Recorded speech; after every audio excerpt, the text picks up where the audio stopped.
जोहार के सानाम को और मिटा वीडियो ते आपे सानाम को सगुन दाराम और चलका मेना पे कते को आशा इन जतो को नापाय रेगे पे ताहे को और इन हो नापाय रेगे मेना आकान्या आदो तेहेन दो हुयुक कना डिसेंबर 28 तारीख आदो ओड़ा रेगे मेना आकान्या नितो दो ओड़ा दो ना बनु आकादन्या और नोआ साइड से रेगे मेना आकान्या ओड़ा दो ओड़ा रेगे आदो साइड से रे हेज कते वीडियो बना ना रीजन दो नोआ गे कि ओड़ा रे के डिस्टर्ब हुई ᱧᱚᱜᱚᱜ ᱠᱟᱱᱟ ᱢᱮᱱᱫᱚ सिम मेना आकाद को से बैकग्राउंड तबो अड़ी बेकार के आंजम आदो ओना बकरा फ्री नाम ᱧᱚᱜ ᱜᱮᱫ खान आदो साइड से हेज कते वीडियो बना हुयुक कना और लाइव रे तबो नोका हो सिचुएशन हिजुआ मेधा कि एकला ताहे ते हुयुक गया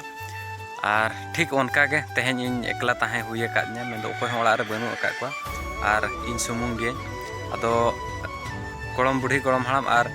इन सुमुंग पे आले पे हड़गे ओड़ा रे माले ताहे कना आदो होला अकिन दो भाड़ान उमुक कमी रेकिन सेन आकाना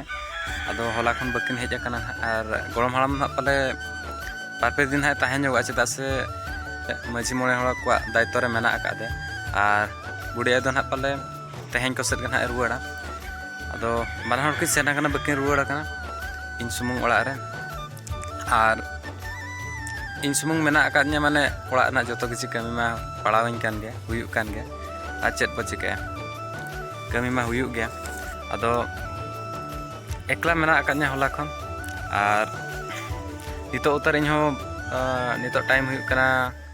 10 बजे को सन और नितो उतर वीडियो बना हुन टाइम कना चेदा से एकला मेना आकादन्या माने ओड़ा ना जतो कमी इनगे पड़ावइन कना और डंगरी मेरम को मेना आकाद को आदो कमी इदियाते टाइम हो बइन नाम दाड़ा कान थे वीडियो बना आदो नितो साइड से हेजते उतर वीडियो बना तब और डंगरी को राड़ा रना मेना आका आदो आले सेट मा डिसेंबर 25 हुएन खान मा डंगरी जतो को आड़ा गड़ी का आदो आड़ा गड़ी तो आड़ा गड़ी का को कान गे आदो नेल बड़ा दो हुयुक कान गे चेदा से मेरम को मेना आका को मा सेता को जम को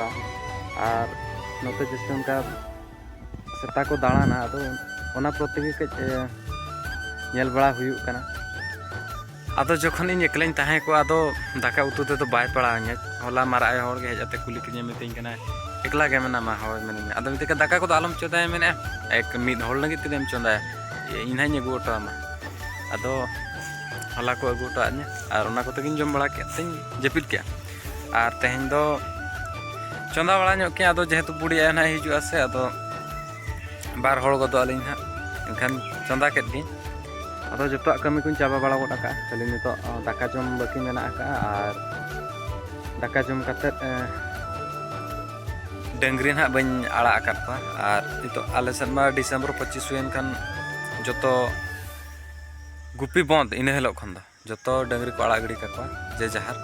और उनका के आदो मेरम को मेना आकाद को सेता को मेना आकाद को आले से जस्ते आदो बाम नेल बड़ा ᱧᱚᱜ लेको खान ओनते हो सेता को जम एमान को आदो कई गाइड बड़ा दरकार कान गे और इनगे कमी और मेटांग कथा ताबन तेहेन मा डिसेंबर 28 कना से और निया सुर सुपुर करे माबो बाडाय काद गया कि तेहेन नोआ ना मिरखुज जहां दो लदा लुड़ी घाट तेहेन जत्री कना मेनते और ओकोय कोना पे हिजु कना कमेंट कते पे बड़ा होचिन ताबना और डिसेंबर 30 तारीख जहां कि सोमवार हिलो ना और इन हेलो बो बड़ा गया जहाँ की किंदु जोड़ा मारामबुरु त्रियो घाट हेलो जत्री मेना आका ना और ओकोय को पे हिजु कना तबन किंदु जोड़ा जत्री ओना हो कमेंट करते पे बड़ा होचिन तबना हैं से और